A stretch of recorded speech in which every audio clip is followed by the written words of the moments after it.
Oh, well, man, so glad we could all get together and talk about our favorite game series of all time, Pokémon. Hey, remember that time you deleted the podcast? Yeah, hard to believe it was 15 years ago.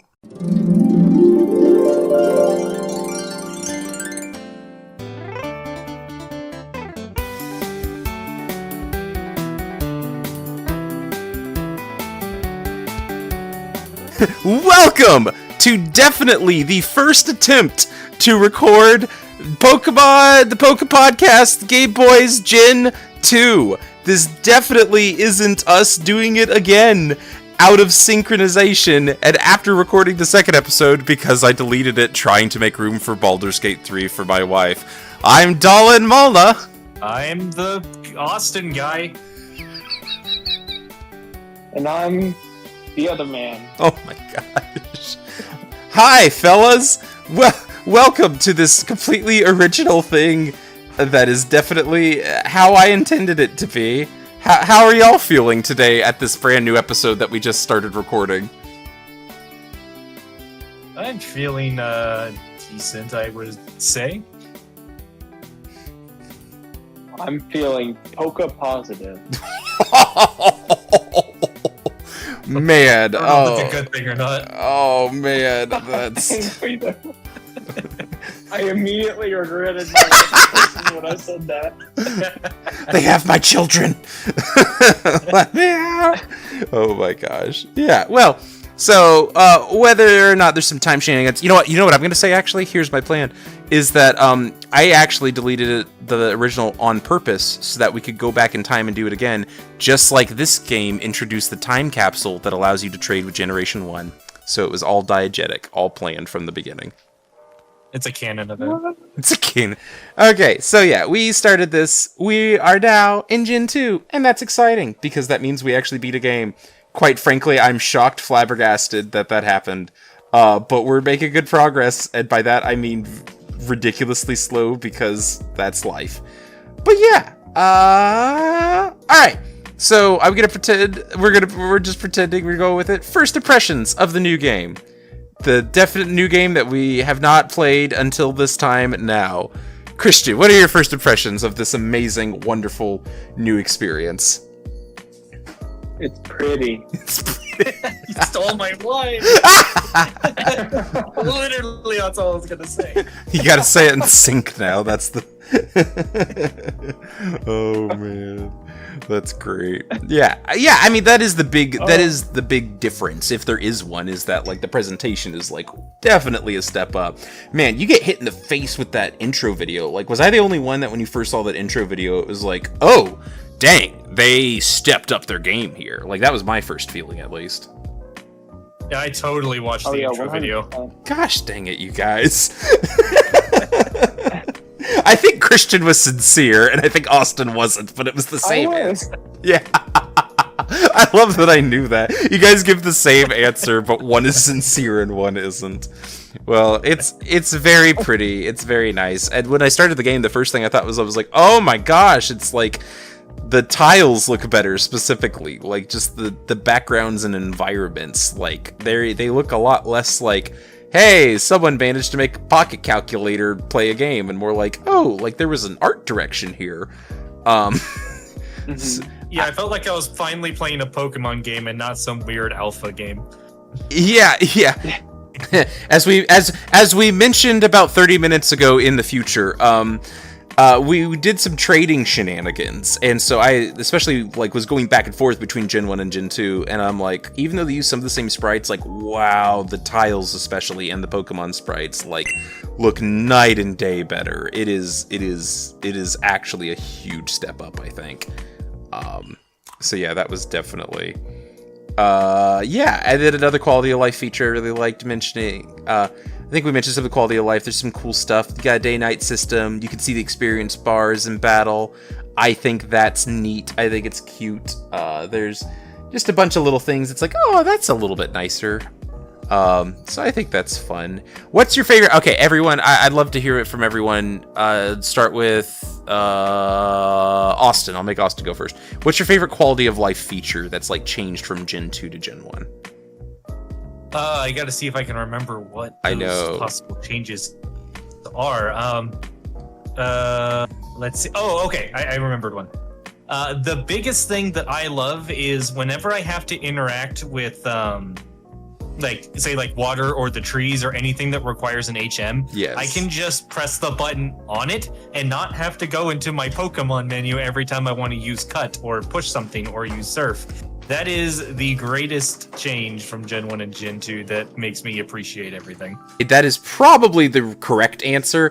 We'll try and come up with some different ones, but yeah, just not having to menu everything where there's a little bit of intuition where it's like, if you're pressing A on the water, you probably want to use the one move that can be used on the water and not Yeah. do nothing. What about you, Christian, though? Do you have a favorite different quality or just a different quality of life change that's kind of stood out to you as something like that? That was going to be my answer, I but know. I will instead say Pokemon holding items. Ooh, that is a fun new feature. Yeah, it adds a lot of like interesting tactics to the game, especially since we're again largely trying to avoid items in battle, like healing items and things like that. Those held items can add a little bit of extra strategy instead of just like, here's your 4 moves. Man, yeah, I that's a really good answer, because you gotta choose, are you gonna get like a little bit of a heal from like a berry, or a protection against a status ailment, or like I've got a stat boosting item on my Rita Bonita. Which is, oh yeah, that's something we should mention, although I'll give my favorite quality of life, but we should mention our starters, because this is definitely the first time we've talked about it. I gotta pick one now. I'm going to say, I'm gonna give a backhanded compliment, because honestly, your two are both better. But I like the day-night cycle, and I like that it affects when and where you can catch Pokemon and time of the week. I like that makes I like that it makes the world a little bit more dynamic. I don't like that there's some Pokemon locked behind certain times of days, like they only appear there. I do wish it was a little bit more like this increases your chances of finding that Pokemon. But I still like that it adds a bit of dynamism to it, where it's like, it's not like you just go here and you catch it. It's like, you gotta go here and you gotta make sure it's the right time of day. It does make it feel more alive. Like, the whole point, we've talked about this several times, but the whole inspiration was like catching bugs originally, and like what that's like translated into a fantasy game for kids. And a thing about catching bugs is certain areas and certain times of days and certain seasons where they're available. And I think adding that day-night to affect the chances of that just plays into that fantasy a little bit more. And I think that's a pretty neat feature that they added. I noticed none of us said. Agree to that. Yeah, I noticed none of us said the phone was our favorite feature. These kids these days need to be off their phones more. They should never have given the kid a phone to begin with. Terrible parenting. Yeah. And she's just stealing my money anyway, so. Oh my gosh! Okay, related to mom. No, I think, again, I definitely have never talked about this before, but yeah, it's like your mom's like, hey, come see me before you run off to your adventure. And I forgot, and I just walked off. And if you do that, your mom calls you and goes like, oh, I'm really disappointed that you just ran off without saying goodbye to me. I feel really lonely now, but I guess I'll keep your money for you. Like, it was like a stab in the heart. I was like, oh my gosh. Ugh. Yeah, so. Did all of us choose to have our mom steal our money, though? I did, yes, because I like my mom. Exactly. That is exactly. I don't even know. I'm sure it's like some benefit somewhere, but mostly I'm just like, it keeps mom happy, and that's what's important. Yeah. I think that's pretty fun. But yeah, I guess we should each talk about what starter we picked this generation. I'll go first on this one real quick. I picked Chikorita because in this gen is one of the few gens that I genuinely like the designs of every starter equally. I think they're all dope, and other people had preferences, and so I was like, I'll just take whatever's left over. And shock and awe, Chikorita turns out to be the worst starter this gen, but I still think she's cute. I named her Rita Bonita, and I love her, and we're gonna make it. We're gonna make it work, even if, you know, maybe we're not the best, but we're gonna overcome it with fighting spirit. What about you, Christian? I picked Cyndaquil. Why? He's fun. Okay. Because he's fun. I felt like he looked like a Johnny, so I named him Johnny. And I wanted a fire type. Yeah. And I always liked him growing up. When I watched like the Pokemon anime, I always really enjoyed seeing him on the show. Yeah. I felt like he was cute. But his design was not always as cool. Oh. He originally was just a flaming Pikachu, basically. Yeah, you had some And- pictures I can show the folks of that, right?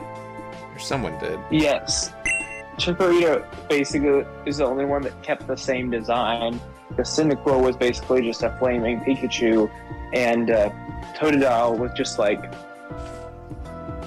a Dratini with legs. Like, I guess that would be the best way to describe it. So I guess that means Austin, you must have picked Geodude as your starter then, right? No, obviously Pikachu. Oh yeah, of course. Gen 1 was so fun. you made an eternal bond. You couldn't break it now. Well, I shotgun could break an eternal bond, but we won't go there. The Totodile is the cool Chad Virgil being the blue and Virgil being blue, so he is dominating the opponent. So I think he's only perished once in the entire playthrough, and I forgot where that was, but since then he has acquired more power and he is unstoppable. Nice. That's good fun. That's pretty great. Yeah, so that's our starters there. I think that's pretty good. Honestly, like, we could talk about the gyms, but there's not much to talk about. It was bugs, and then it was birds, and there wasn't much to it. I think that's fair to say, right? Yeah, that's pretty accurate. Yep. I will point out one funny story that I do remember in specifically. Was that Austin got stuck in the forest for like a ridiculous amount of time. Because what was the deal when you're running in the forest and you're trying to catch this poor guy's Farfetch'd, and you ran into an issue where you just kept circling for like minutes at a time. Yeah, so you have to like kind of push him the direction he's supposed to go, I think, is what the answer is. Because I kept just I thought you just had to interact with him and then he'd just go along the path that he's supposed to. But I always took the shortest path to the talking point, which I guess is technically the wrong way. Because if I talk to him on the side, not trying to push him like left or right when he's like 1 or 2 hops away, he'll go back where he came from and you have to start all over again. And I didn't get that I had to be directly behind him, ushering him towards where he had to go in order to actually get him there. Yeah, I put Austin got lost in the forest forever. Oh man. So yeah, not too much to say there other than what we'll get into in the future past. But yeah, overall, I think just first impressions are like, heck yeah, the visuals are a lot better. I like the designs on the new Pokemon. It definitely, my intuition says it's going to be a lot harder to make a team for us on this one. We're going to have to jump through a lot more hoops, but that it's going to be pretty fun anyway. So definitely looking forward to what the future holds, I think, is what I got. Indeed. Yep. I don't have much else to say about that. Is there anything I'm missing on that kind of first bit there? From my side. Any other fun The facts first or town interesting? almost had a very different name. Who did? The first town. Oh, you Newbark did! town. Yes! I want to hear about this again. I heard it the first time, but our wonderful visitors haven't. And it was an interesting fact. So would you mind telling us about that before we head out? So when it was still in development, the first town, for whatever reason, was Silent Hill. Oh, my And gosh. It was like this for a majority of the production of the game. And then I think it was pretty like late in the production stage, the Silent Hill game came out and took the community by storm. Everybody loved it, but then Pokemon couldn't include Silent Hill as the name of the first town. So they ended up just going with New Bark Town. I don't know. I feel like they just kind of pulled the name out of a hat. I guess they were going with the like tree theme that the professors have, maybe, you know? Yeah, because Professor Elm. Yeah, I think you're right. Yeah. But, That. yeah, I thought that was really interesting. Yeah, that is funny. Though they've definitely had a different tone. It's like, yeah, you start the game in Silent Hill, like, whoo, that'd be a different feeling game for sure. Yeah. Oh, I guess one other thing before we head out, as we're talking about, is the way you interact with your rival. I think he's neat. I like him better than the first game's rival because he's actually like a delinquent instead of just obnoxious. He's like a criminal. What you name your rival? Of the same thing I always name my rival, Joshi, for my eternal rival, Josh in Pokemon, because he's like obsessive about Pokemon. So I usually make him the rival name. What about y'all? What rival names do we get there? I named him Scum. Scum for Virgil, huh? That's great. I named him Jerk. Just straight to the point. No, just right there. Okay, fantastic. I don't like this guy. He's a jerk. That's his name. You know what, though? We might come to find that he has his own story to tell eventually. That just might happen. And just like he has a story to tell, we have a story to tell. So we should jump back in our Poke Time capsule, head to the future, and see what future past present selves of ourselves have to say about this adventure. Don't you think, guys? Yep, just don't disrupt the cannon on your way there. I think that you're not my real mom, and I'm gonna do what I want. How far are we going? Oh man, we're gonna go so far that the next Poke Podcast is gonna be about Resident Evil, calling it now. Okay. Let's start from the beginning. Gen 22, here we go. Here we go. Welcome everyone to episode 1.5221 of the Poke Podcast with the Game Boys. I didn't delete anything, you deleted things. I am Dolan Malda. Go. Someone say something. Dear God, you guys are tired. Okay, Austin, introduce yourself. It's just you. Austin. Well, you already introduced me. No! Say hi to the people. They've missed you. No, I will say greetings. I will not say your word. That works great. All right, last mysterious visitor. Salutations, Okay. Pokepal. All right, that's Christian right there. We are enthusiastic. We are not sleep deprived. And we're ready to talk about a children's card game that is also a video game. When we last left off, you guys didn't hear it because I skipped it, but we're here anyway.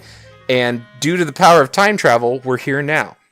So we have actually gotten quite a bit done, fellas, haven't we? Since that last episode, that it is yes. I think the last Indeed, thing. quite a lot of foes vanquished. Yeah, we stopped at Gym 2, I believe, last time. That's kind of our general thing. Was that the Falconer? Was that? It's been a while. We've had a hard time with it. I think so. Yeah, you know what? I honestly don't remember any of them. No, because the first guy was a bird guy, right? Sure. You guys are killing me. Okay. I thought the second guy was the bird guy. Who was the first guy then? I thought the bug guy was first. That makes sense. That makes sense. Yeah, I think it was Bug and then Bird. They weren't that memorable. I will say this. I think as we're getting into the middle of this game here, it is blurring a little bit together, especially playing right after the first one. There's a lot of stuff to like, I think, but it is... is it just me, or does it feel like at least the gyms are not like maybe as memorable as the first time through? I'm not having those moments where I'm feeling like, in the gym specifically, where I'm like, oh my gosh, this guy is my rival. Have you guys really, I guess we're jumping ahead a little bit, have you guys really run into any gym leader that you're like, that guy took my lunch and ate it? Well, not in this gen. First gen, I definitely did. Yes. Giovanni, lives on in infamy. But what about you, Christian? Has anything really has any of the gym battles really stood out as being anything other than kind of pushovers so far? Not really. Mm-hmm. I think the hardest one. I think for me the most memorable gym battle that I've had was the ice gym. Yeah. And I think that was mainly because the sliding on the ice was definitely memorable and annoying. And that one was the only one that I didn't get on my first try. Okay, so it was at least... I mean, we are playing a children's game here, so I guess it makes sense that it's easier, but I don't feel like the edges have been sanded off from Gen 1. It does still feel like a game that has some rough edges and some difficulty spikes and some weird quirks to it, and it doesn't feel sanded down or anything, but it does feel a little less flashing back to Generation 1. Do you remember when we started, it's like, oh, I have to grind for 6 hours. I know y'all didn't have that, but I think each of us ran into one point. Me really early on, Austin really late, and I know you didn't have as big a deal, Christian, but there were still a couple places where you had to sit down and be like, well, the game handed my butt to me, so now I guess I have to grind. That even happened for you, right?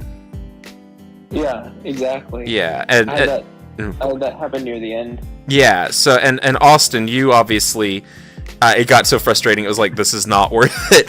So, I just feel like we haven't run into anything quite that difficult in this so far, although there were still some interesting quirks, but it's felt like a little bit smoother sailing, but I guess in some ways also a little less sticking in my brain. But with that, we can just kind of get straight into it. Do we want to start chronologically? We want to go over our teams. What seems the most fun to you guys? Team sounds logical to start. I think team sounds good. I don't want to start. I guess, Austin, let's do you since yours will be short and sweet on that, Yeah, I have my legendary duo team of Wacky Woohoo Pizza Man Dante and Virgil that are crushing the competition. Oh, man. Which is my final evolution of Totodile, which I have no idea what it's called actually. Feraligatr? Something like that, and then Arcanine as Dante. Yeah, but you there's a story behind that particular Dante, is there not? Wacky Woohoo trading with Gen 1. Yeah, so you were like, that was the funny thing, is you're like, we talked a while ago and we knew you had Totodile. And then you said, alright, so if it's water, I'll do fire and I'll do a Dante and Virgil theme you had mentioned. And we looked over the fire types that were available, and you're like, oh sweet, I'll get Arcanine and grow it into, or Growlithe and grow it into Arcanine. And we were like, yep. And then we got there and it's like, oh snap, you can't get a Firestone until the friggin' post game of this game. But you can get one in Gen 1, and after the second gym of this game, you can trade with Generation 1. So it's like, let's do some shenanigans. So, correction, fourth gym for the time trading. What did I say? I thought I said that. Second. Well, I lied. But yeah, so we had a lot of trading shenanigans. I'll mention some more that I had to deal with later. But Christian, obviously you're this. So Austin and I are emulating. I guess you're technically emulating too, but you're doing it on official hardware, so you're locked out of trading. You're having to just deal with what you got. So I'm actually really interested to hear what team you landed on and your reasonings why and what struggles you had to get there. So, where I am currently, and I haven't fully decided how much I'm going to change between now. So you're still not sure if you're locked in or not, even. I'm not certain. I'm still kind of feeling these people out. Oh man. But I have, so to start off, I have Johnny. Was a Cyndaquil, now a Quilava. Yeah. I believe he's still a Quilava. Still Quilava. I have him. I have Whoop-de-Whoop, my Quagsire, because he evolved. He was just a Whooper. Yeah. Last time we spoke. I have Ring a Bell, which is my Weeping Bell now, but I anticipate he's going to evolve soon into Victory Bell. I have Knock Knock, which is my trying to remember what it's called. Noctowl. Oh, you went for a Noctowl? I did, yes. That's fun. Yeah, I knew that I would need a Pokemon that could learn Fly, and that one was one of the most readily available ones at the time, so I decided to go with it. I have a funny story about a Noctowl. I'll say when I get to mine, but yeah, I feel that. I feel that. Keep going, though. I have Guardian, who is my Pineco. Oh! Pineco. I think that's how you pronounce it. I could be wrong. Like the Pinecone Pokemon? Yes, but actually, he evolved, so he's my Fortress. Oh, okay. And then I have Falling Water, because I learned that Whoop-de-Whoop would not be able to learn Waterfall, so I needed someone that could learn Waterfall. So I have my Azumarill. Ooh, yeah. Falling Water.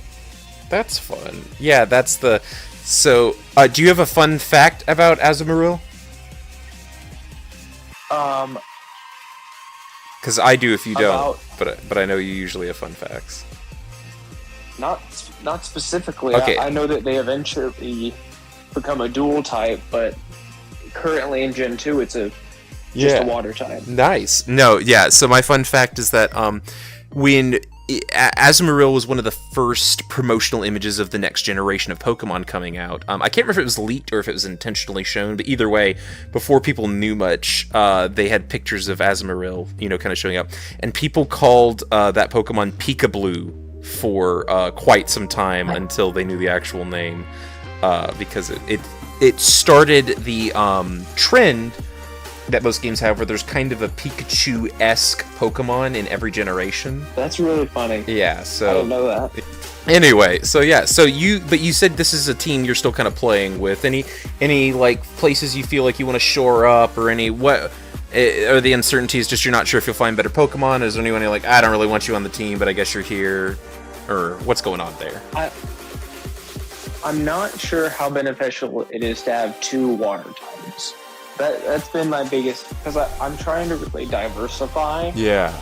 But as a result of having to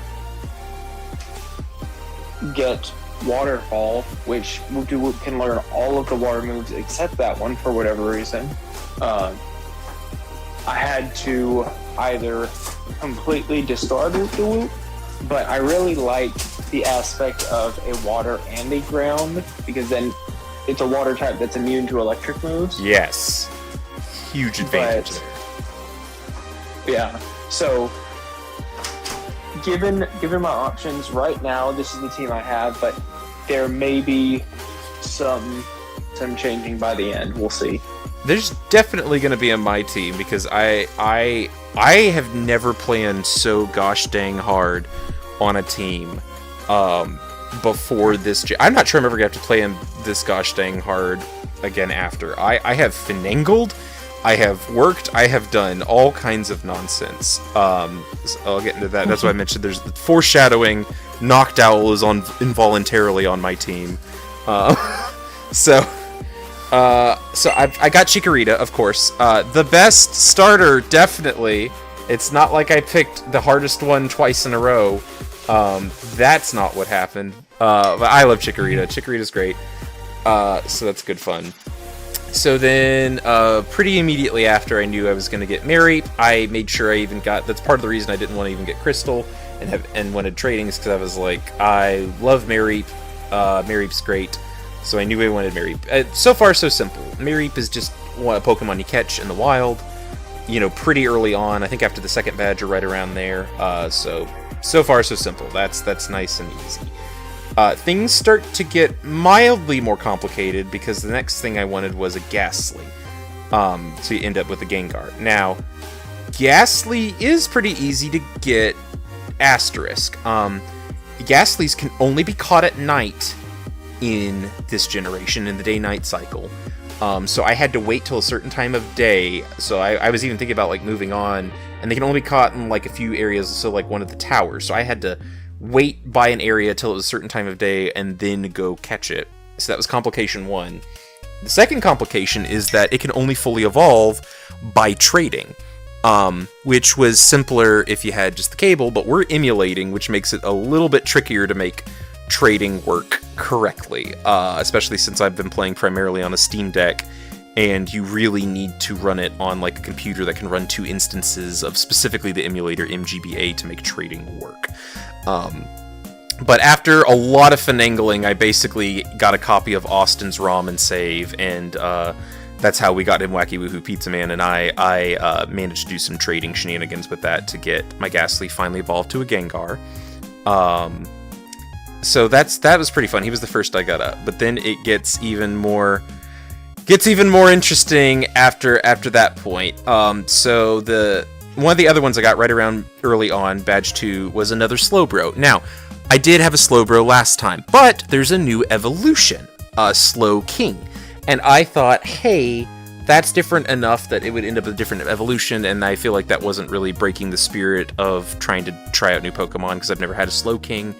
And Slowbro I only got in kind of like the second half of the last game, and I figured that would be fine. So maybe I'm cheating, but I left it. I haven't told you what the names were on these. I forgot to mention. My Chikorita is named Rita Benita.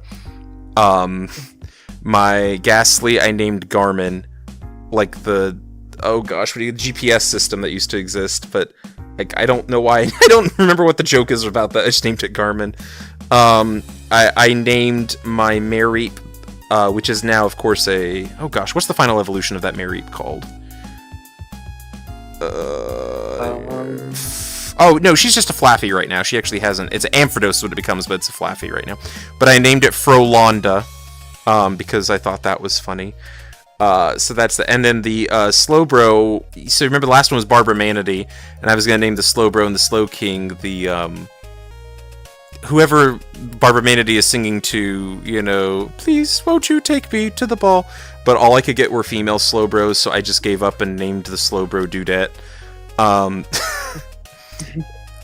He's evolved, and then, so then still some complications, because similarly, Slow King has to be traded with an item. Item's not too hard to get, you just have to get Strength, go back to where you found Slowbro, Strength and Surf, and then go back and, catch that. So, and I actually thought it was cute that item was hidden with the Slowbros. It felt logical, where it's like, oh yeah, where you found the Slowbro is where the Slowbro evolution item is, but you just need some later moves to do. So I thought that was pretty cute. So, again, that gives me, some nice type coverage, but this is where things start getting pretty friggin' difficult, in my opinion. I got a Scyther. To get Scyther in this game, you have to go to the you have to go to the bug collection city or whatever. There's did any of y'all end up going to the city that has the contest where it's we have a bug catching contest? Did either of y'all do that? I don't think I went there. No. Okay. I missed that. Yeah, no, so there's a bug catching contest city. You have to go there. That's the only place you can catch a Scyther is while you're in the middle of a bug catching contest. Catching a Scyther doesn't even win you the contest, so you have to intentionally throw the contest to win the Scyther. But that's not enough, because I wanted his evolved form, Caesar. I wanted to use a Steel type, because that's one of the new types introduced here. I thought that'd be dope. And I'm like, okay, so how do we get a Caesar? It's just trade it with a Metal Coat. I'm like, oh, trading again, but that's fine, I can do that. Turns out, Metal Coat, you can't get it until the post game. And I'm like, well, screw that. I don't want to do that. Do I just quit? But then I looked into it even deeper, and it's well, technically, you can find this hidden move called Thief as a TM. You can teach it to a Pokemon, and that Pokemon has a small chance to steal a held item from a wild Pokemon in a fight, if they have one. And in one specific route of this game, Magnemite has a like 2% chance, if he even spawns. He's got like a 4% chance of spawning or whatever, like a low, less than a 0.5% chance of spawning. But even after you get him to spawn, he has a 2% chance to hold the steel thing that you need, the steel item. So I had to like find this move, teach it to a Pokemon, wait for Magnemites to spawn, use that move, hope he had an item, hope the percent chance got that it collected it, and repeat this on fast forward for like 2 hours until I finally was able to steal this stupid item that would let me trade my Caesar in the emulator back and forth trade my Scyther so that he could become a Caesar. And that's not even the most difficult or complicated Pokemon I have yet. I have one final one. Because I wanted to try... I'm trying to use all the things that we talked about. Like I want to use all the features. I want the full experience of this game, right? Right? We want to fully experience it, right, guys? Mm-hmm. The enthusiasm. So I'm like, one of the new features that's interesting is that you can trade... We did it with Austin. If I had known we were going to do it with Austin, I probably wouldn't have done this, but... You can trade Pokemon from Gen 1 to Gen 2 after the 4th gym battle, and as long as you talk to Bill.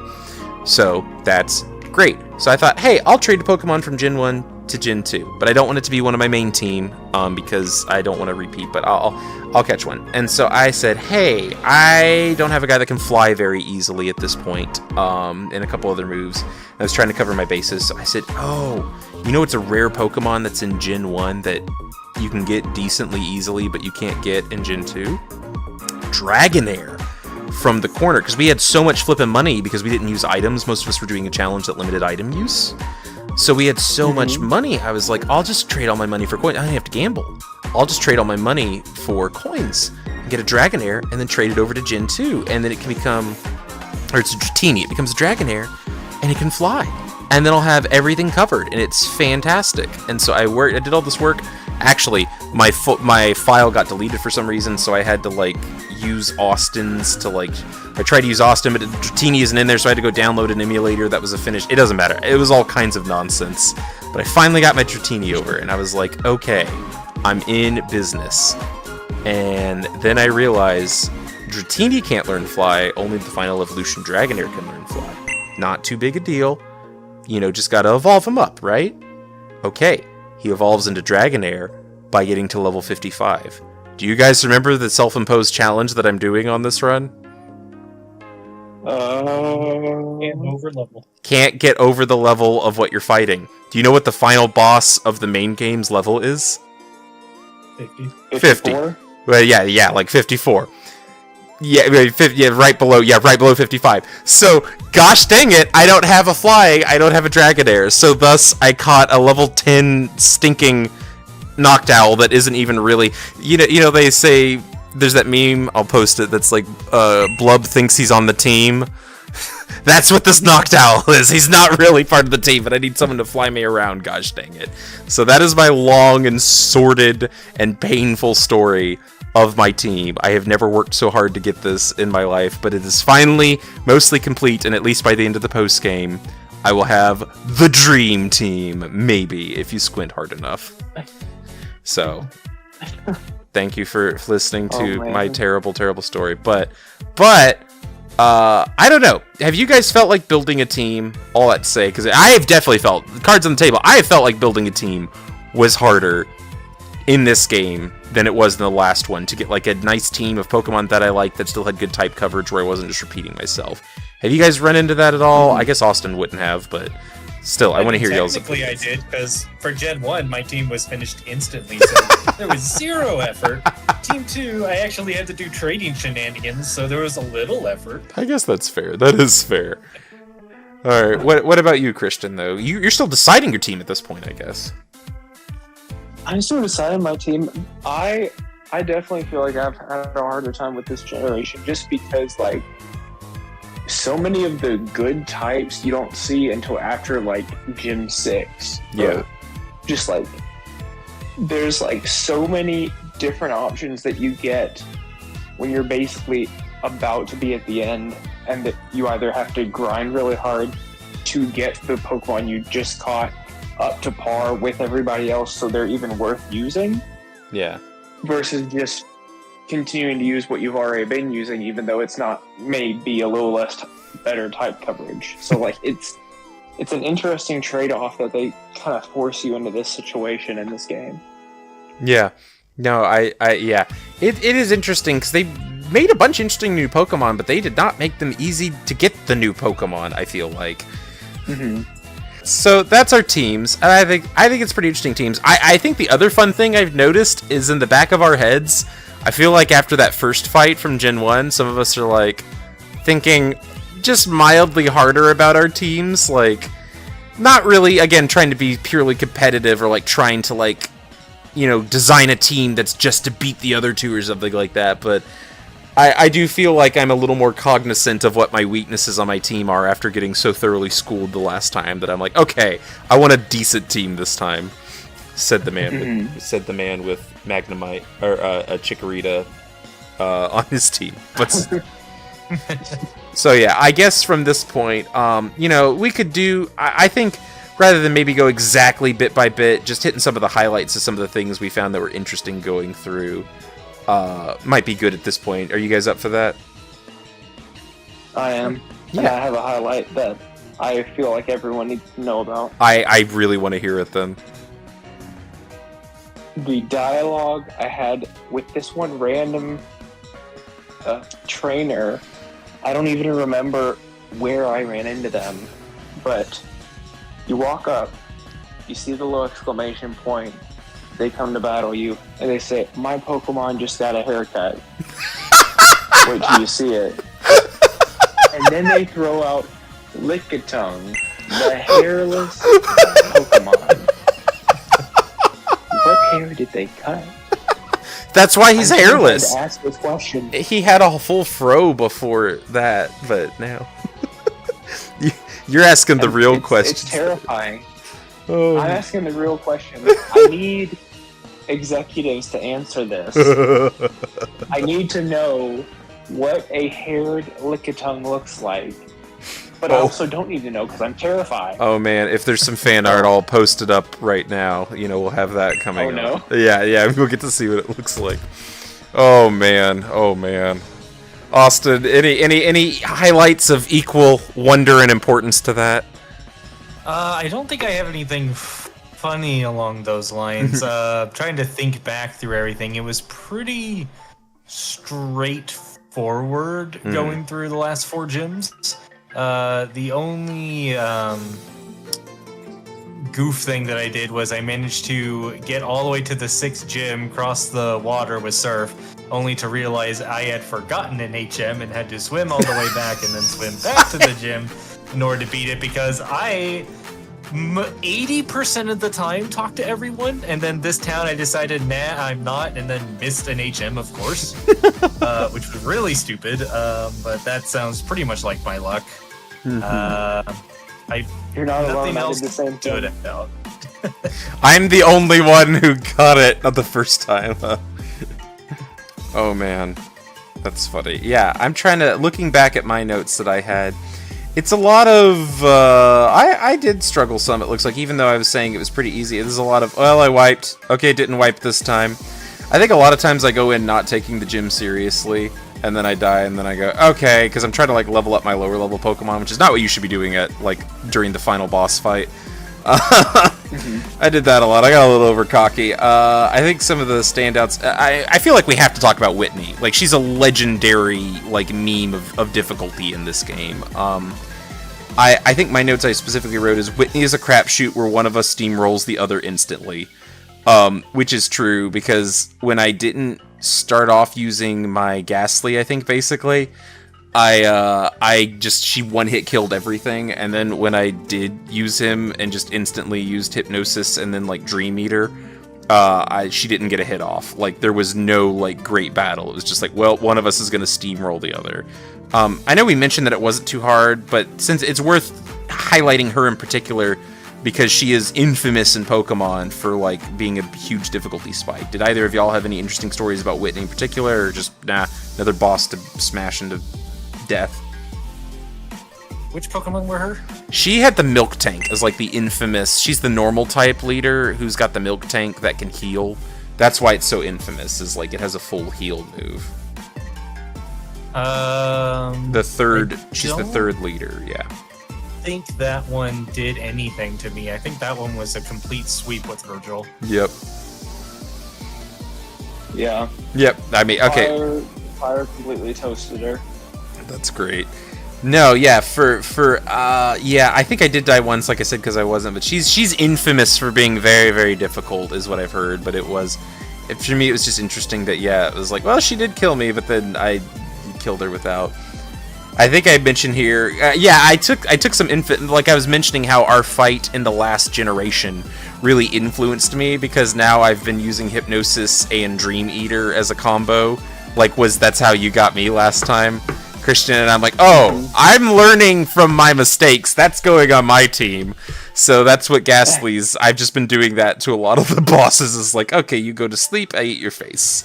So look out for that in our final confrontation. See how you like some of your own medicine.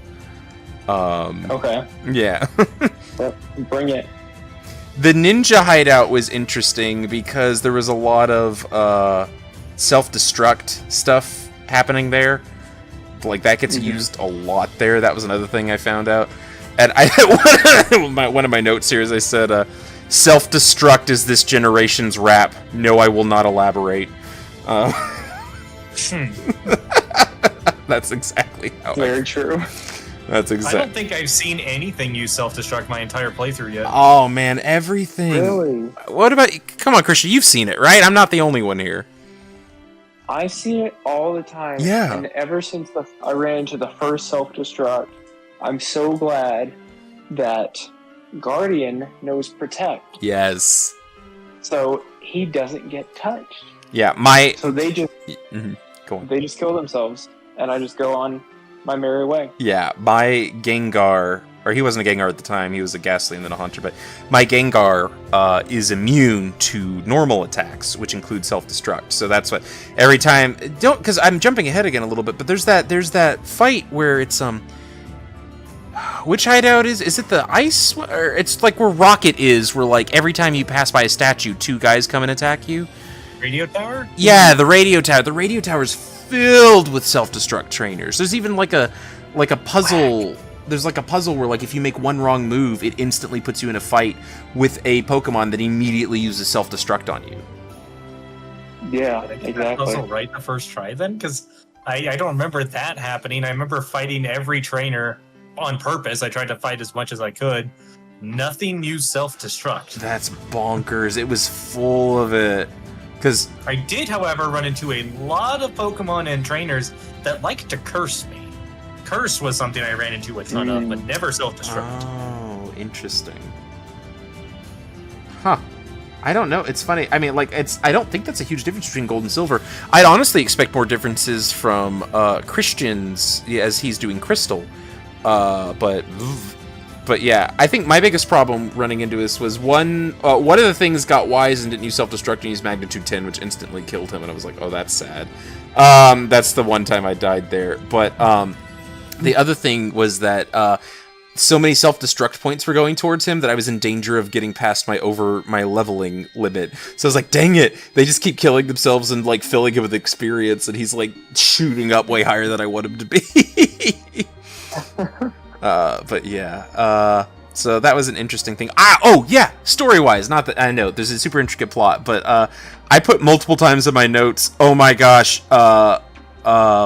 rival jump scare is what I put in all caps multiple times, because they intentionally have him show up like in the middle of like places where you're not, because in the in the game where you actually fight him and in Gen 1, they tend to put the rival, not always, but often, other than a few places, pretty quick after a heal, or it's likely you've healed, so you're going to fight him with not, or at least not at the end of a gauntlet. There's several times you get to the end of some kind of gauntlet in this, and Pokemon are kind of hurt, and your team's not doing its best, and then the rival shows up, and I'm like, oh, I am not ready for a fight with you, dude. And then he just goes, I'm not going to fight you, I just want to tell you suck, and then he walks off. So yeah, multiple times I've rival jump scare. I'm not ready for this. Oh, he just left. But related to that, I thought it was pretty dope. Again, Pokemon is... I'd wish it had more story. It's clearly not what it's going for. But a little story there. I appreciated having Lance, he's like the super coolest dude from the first game, just show up and be like, kind of being like a vigilante, or like, it's nice to see an Elite Four member. It's like, what do they do other than just be the bosses at the end? It's like, oh, they go around to like actually try and help people and be heroes. And I think that's a nice little touch. It made me feel a little bit more invested in what came before and even this story. Did you guys have any feelings about Lance showing up, or it's just like, oh, okay, hello, NPC man? I don't think I ever met him because I never finished Gen 1, so I just here's some cool Pokemon guy. I wonder if this guy's going to be a gym leader coming up. Yeah, no, I guess the lore. No, yeah, he was one of the Elite Four in the or was he the champ? No, he's the Elite Four, yeah, because the champion was your rival. But yeah, he's one of the Elite Four members from the last game. Yeah. And on top of that, I know I had some mention of myself that, and I don't remember what triggered it, something with the rival or that radio tower, but I have something written down, possible return of Giovanni. Ooh, really yeah, that's been hinted at a couple times, hasn't it, man? Yeah, I can't wait for my revenge. I'm interested to see. I kind of like that Giovanni has become a white whale for you, because he's one of the few things that I do know. Well, little Pokemon lore I do know. I know he's his influence is not entirely erased from this world, you know. So I think that's. But Christian, what do you think about Lance coming back, since you actually fought him in the last generation too? I thought it was pretty cool to have him back. Yeah. Definitely something, like, if you played the first games, you recognize, like, if you made it all the way through. But kind of like Austin said, like, for when this game came out, anyone that joined the Pokemon wave at Gen 2 would have no idea. Just think, oh, this guy's cool. That's true. Like Pokemon. Like you said, Pokemon Vigilante, like Zubatman or something. I don't know.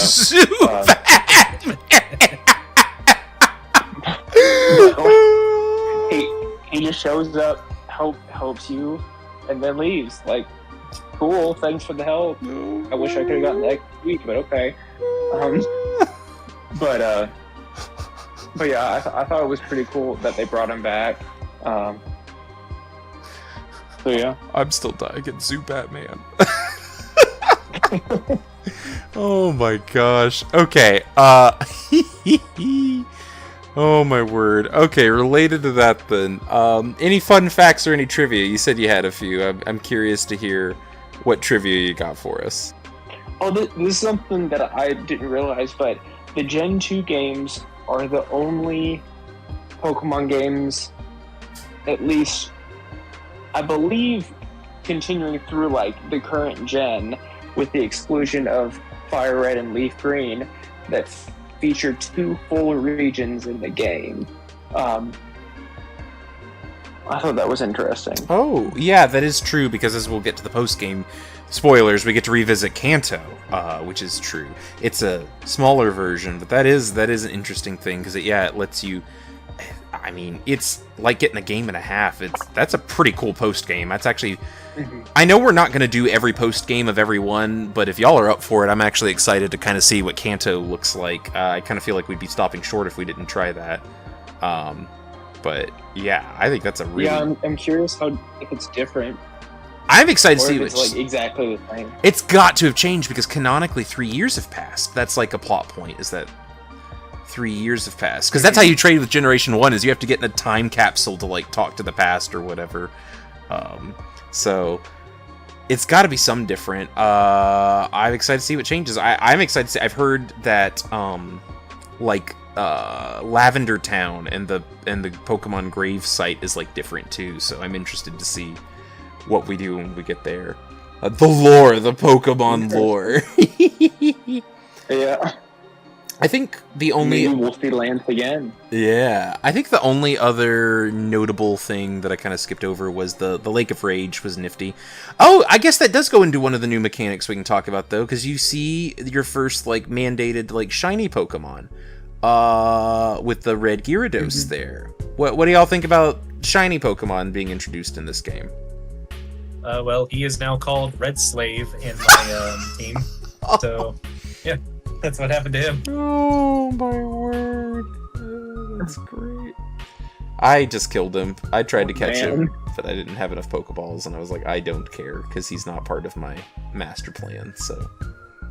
But, like, I have mixed feelings about a lot of the mechanics here, so, like, I mentioned this in the original flashback version, which I don't even know. I'm sure we'll do something with it. It may just be tacked on. I may tack it on to the beginning of this. We'll have to figure it out. We'll see. But time of day is another thing they changed in this, and I don't know how I feel about it. Where I think it's interesting that Pokemon have different rates at time of day, but only being able to catch ones at certain times of day. It's an interesting idea, but I don't know how I feel about it. And I think I feel similarly with shiny Pokemon in that I love the idea of there being a rare chance of getting a different Pokemon, but like a different colored Pokemon. I actually think that's a neat idea. I feel like from what I've seen of the rates, it is so minusculely small that it is... I guess the point is to make you like a legend on the, as a kid on the playground if you happen to get it. But for anyone interested in getting a shiny Pokemon, it's so ridiculously unlikely and so hard to get that it just like does not seem worth. It just seems like a mechanic that's mostly going to be not interacted with in a regular playthrough. So I guess I kind of wish there was a way, and I know later on they do this, but I guess there was kind of a way to influence it where if I was like, I really do want a shiny, whatever, a Gyarados, a normal one, there was a way to, if you grind for a while, you can make it more likely to run into it, or there was some kind of mechanic where you could raise the chances of a specific... If you catch the same Pokemon 10 times, your odds of catching a shiny go up. I don't know. Something like that where maybe it was a little bit more hard work and a little less RNG influenced, so you could get specific shinies.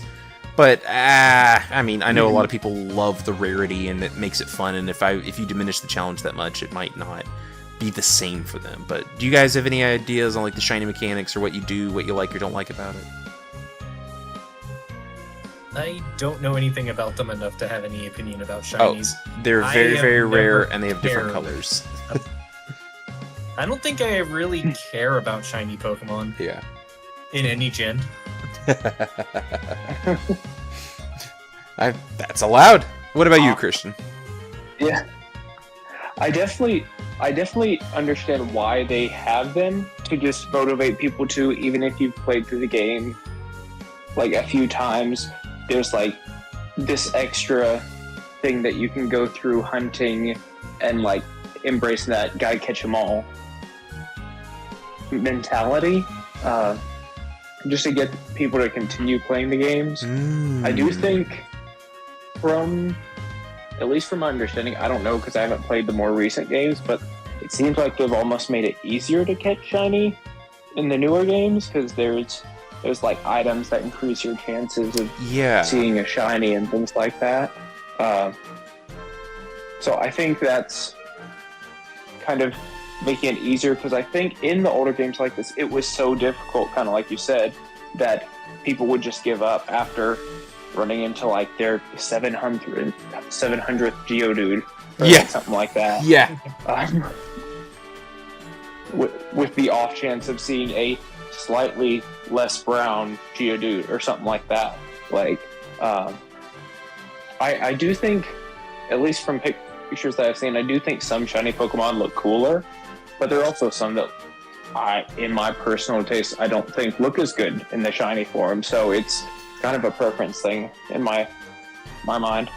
Yeah, no, that's definitely true. Or it's kind of a crapshoot. Actually, my understanding is until very recently, shinies were like not even hand done. They like had a program that would just do palette swaps basically based on like number generators. So that's why some look cooler and some don't. Is it's literally just like a random machine going, I don't know, this one's red.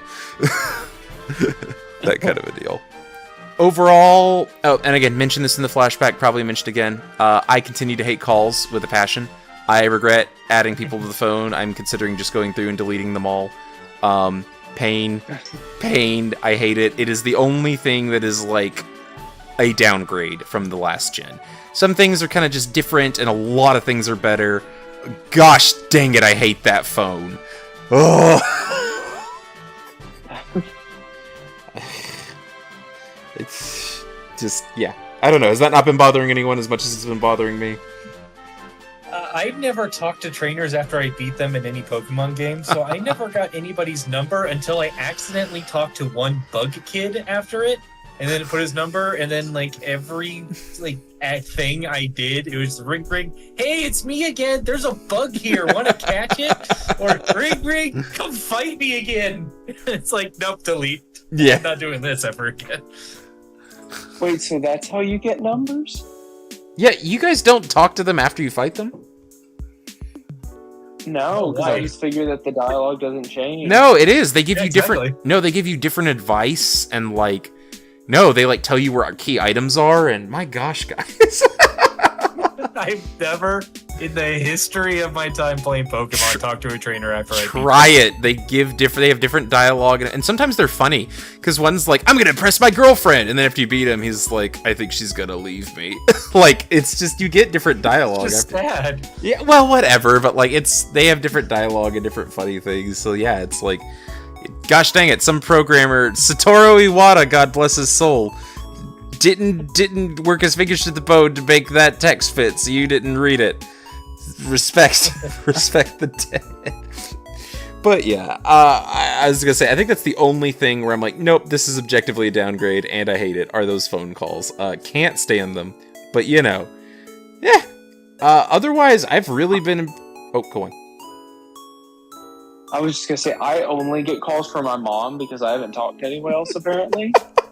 So it doesn't bother me. It's like one call between every gym or so. Oh no! So I'm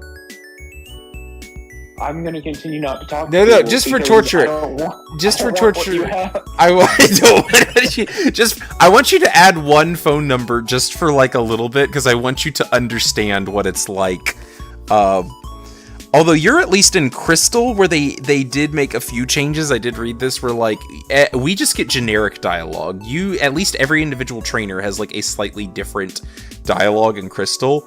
And this one, everyone's like, "I found bug, come get bug," or you know, "I found insert Pokemon here, come get insert Pokemon here," or "I would like to fight you again, please return at your earliest convenience." Like, you at least get unique dialogue, but like, you should add one number just to see the pain for a minute.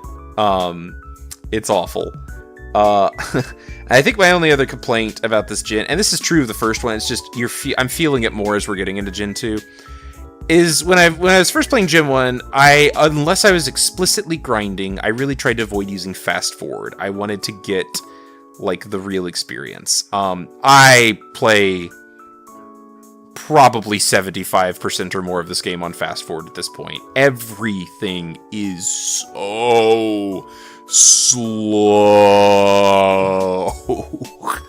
Like, I 100% play on fast forward times 2. Oh man, I was trying not to. Poor Christian can't. He's just gotta like live with it. But like, I'm so sorry. Yeah.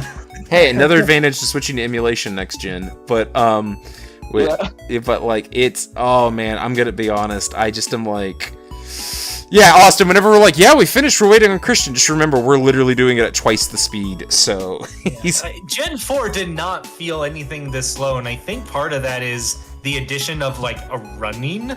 Like you can actually run with like I think it's running shoes or whatever. I don't know which. Maybe Gen 3 will implement that. Gen 3 does that. You can move faster in Gen 4, and I feel like they move at a decent pace where it never felt slow to me.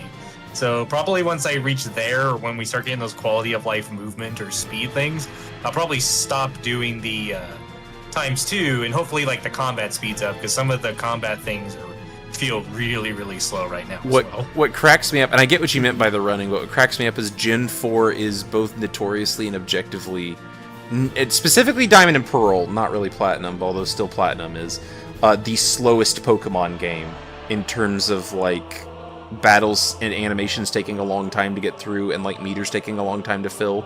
They changed something about it, and loading screens taking the longest time. So it's just funny, like, yeah, the insert slowest Pokemon game felt a lot faster. But I do get what you mean, because even if it's objectively slower in terms of, like, how long a loading screen takes or how long a move takes, it at least, having the agency of just dynamically pressing that run button still makes it feel not as sluggish. I think, at least. I think that agency makes it feel faster even when it's not.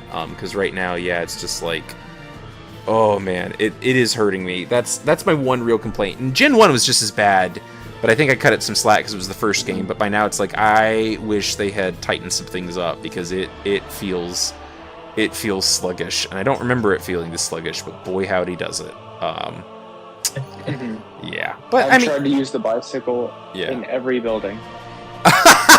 Yeah, that is because we do have the bicycle, but like, it's so, because there's so many loading screens, you're constantly forced off of it. So like, it's just not it's not a good enough replacement. But yeah, I guess I do give it the bicycle. But I mean, overall, I'm nitpicking at the end. Overall, so far in the middle, we're pretty solidly through this game at this point. We just have a little bit left to beat the main game and then the post game.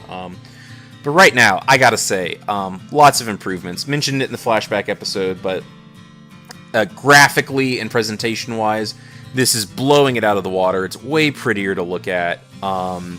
As frustrating as it is to have to do all these shenanigans to get the Pokemon we want, I wouldn't want every game to be like this, but it's kind of fun to have one game that's like this really difficult puzzle to figure out. I think if the series continued down this direction, it would get annoying, because one of the big advantages is, like, you have all these Pokemon, pick your own team and make it your own. It's then a little bit annoying, but it's been equal parts kind of fun to figure out the puzzle. So I wouldn't want the series to head in that direction, but it's been fun. The presentation's great, a lot of quality of life improvements. I'd say so far, this is a better game than the first one. It's slightly balanced out by the fact that it feels so similar to the first one that it loses a couple points for unoriginality, but it gains points for its quality of life improvement. So I think I'm enjoying this about as much as the last one so far. Maybe slightly more if gun to my head. Where are you guys so far on this? I'm a point or 1.5 to 2 higher. Oh wow, like a whole letter grade for you? Yeah, the graphics play a huge role into it, because I don't feel like I'm staring into puke every time I play the game. And beyond that, I'm trying to... Yeah, I think that's kind of most of it. It's just like playing the game is less repulsive overall than Yellow was. And that's just kind of the fault of the hardware at the time, I guess. It's the same hardware, though. Well, then they did a lot better. Then it's a software problem.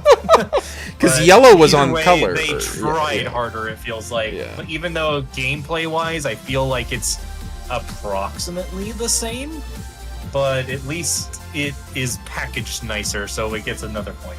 Yeah. Yeah. All right. What about you, Christian? I like this. I like Gen 2 more for a few reasons. I really like that it is at least more balanced. Like, you don't run into one random psychic Pokemon and they wipe out your entire team. So I feel like they balance the types a little better. I love having it in color. I really like I know you guys don't have this, but the animated sprites when they move just a little bit. Jealousy. I think that's really fun. Yeah. Well, just things like that, just adding more character to the game itself, and more. It's more visually pleasing compared to the first one, and the sprites in general just don't look as like rough Yeah. Just some of the sprites in one were a little hard to look at. No disagreements there. Well, I'm pumped. We've only got 2 gyms left till that end, and then the post game. I guess what we'll do is just get to that end, see how, see what it feels like, and then see how long the post game is, and decide if the post game is going to get its own episode or if it's just going to get wrapped into the ending episode. So yeah, I think that's all I've got. But is there anything else you guys want to add? Anything I missed, or any fun facts or points I missed, or quality of life things y'all want to talk about before we sign off? I do have another fun fact. Ooh, hit us. So, gyms 5, 6, and 7 can technically, you kind of get the option of which one you want to go to. Mm-hmm. You're not bound to, like, you have to do it in order of 5, 6, 7. Like, I know we've all done gym 6, but not 5 and 7, if I understand correctly. I believe so, based on our pictures. We've all done the same ones, kind of for the sake of the podcast, but yeah. So, like, I thought that was pretty interesting that it gives you the option, making it, I definitely don't want to say it makes it open world, but it gives you more of a feeling of controlling how your game goes and where you go versus strict level by level progression. Yeah, I think that is pretty nifty. It mildly confounded my attempts to try and keep my level good, because a lot of them are the same level to kind of compensate for that. I was like, oh no, I'm getting over leveled, but I think I like the little bit of freedom. I like that it kind of guides you at first, but then opens up a little bit. I think that's a nice little thing there. So that is a fun fact. All right. Yeah. Well, I'm looking forward to more playing with y'all. I'm just so grateful y'all are taking the time to do this and record it and all that nonsense. So thank you so much. And I'm Dolan Malna. Say your names again. Your name. And it's still just you. It's still just me. I'm Dolan Malna talking to the voices in my head. We'll see you next time. God We'll get you to a psych ward eventually. Hey, that might happen next week. Anyway. Signing off.